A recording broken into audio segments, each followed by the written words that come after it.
warahmatullahi wabarakatuh. Halo sobat pendengar, selamat datang di podcast Sejarah. Saya Muhammad Faisal Aji dan Saya Muhammad Arif Haryanto. Hari ini kita akan membahas satu topik yang menjadi tonggak penting dalam perjalanan bangsa kita, yaitu Pergerakan Nasional Indonesia. Kalau kita tarik ke awal abad ke-20, kondisi Indonesia saat itu sangat memprihatinkan. Rakyat kita masih hidup di bawah penjajahan Belanda, pendidikan terbatas, hanya untuk kalangan tertentu. Ekonomi dikuasai asing dan rakyat kecil menderita. Tapi di balik itu muncul kesadaran baru bahwa perjuangan gak hanya bisa lewat perang fisik, tapi yang sering gagal hanya karena kalah senjata. Harus ada cara lain, yaitu organisasi, pendidikan, dan persatuan. Nah, dari sinilah muncul organisasi pertama yang sangat berpengaruh, yaitu Budi Utomo pada tahun 1908. Betul, didirikan oleh para mahasiswa Stovia. Salah satunya yaitu Dr. Wahidin Sudirosodo. Tujuan mereka adalah meningkatkan pendidikan dan kebudayaan karena mereka percaya kalau bangsa ini cerdas, maka kita bisa meraih kemerdekaan. Nah, itulah sebabnya 20 Mei yang jadi lahir Budi Utomo diperingati sebagai Hari Kebangkitan Nasional. Setelah Budi Utomo lahir organisasi Sarekat Islam pada tahun 1911. Awalnya dibentuk untuk melindungi para pedagang pribumi dari persaingan tidak sehat dengan pedagang asing.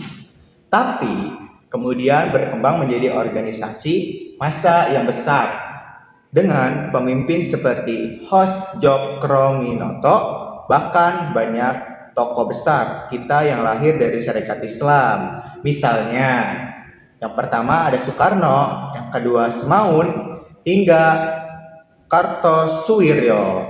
Lalu ada organisasi lain yang lebih radikal, yaitu Indis Party. Organisasi ini didirikan oleh 3 serangkai. Yang pertama, Dawes Becker, yang kedua, Ki Hajar Dewantara, yang ketiga, dan Dr. Cipto Mangunkusumo. Uniknya, mereka berani menyuarakan kata kemerdekaan secara terbuka. Padahal waktu itu masih sangat tabu. Ki Hajar Dewantara bahkan menulis artikel terkenal, "Seandainya aku seorang Belanda," yang isinya mengkritik keras perayaan kemerdekaan Belanda di tanah jajahan. Karena tulisan itu, ia dibuang ke Belanda, tapi justru ia di sana belajar banyak dan tetap mendirikan taman siswa, sekolah yang menanamkan semangat nasionalisme. Nah, puncak semangat persatuan terjadi pada Sumpah Pemuda. Tahun 1928, pemuda-pemudi dari berbagai daerah, bahasa, dan suku datang ke Jakarta untuk berikrar. Ya, isi sumpah itu sederhana tapi luar biasa. Satu tanah air Indonesia, satu bangsa, bangsa Indonesia, satu bahasa, bahasa Indonesia. Bayangkan, di masa penjajahan, anak muda sudah berpikir jauh ke depan. Mereka rela meninggalkan identitas kedaerahan demi sesuatu yang lebih besar, Indonesia. Setelah itu, lahirlah partai-partai politik modern. Misalnya Partai Nasional Indonesia atau PNI yang dipimpin oleh Soekarno pada tahun 1927. PNI ini secara jelas bertujuan Indonesia merdeka. Walaupun akhirnya banyak tokohnya ditangkap Belanda, semangat perjuangan tidak pernah padam. Justru semakin banyak rakyat yang terinspirasi untuk berjuang bersama.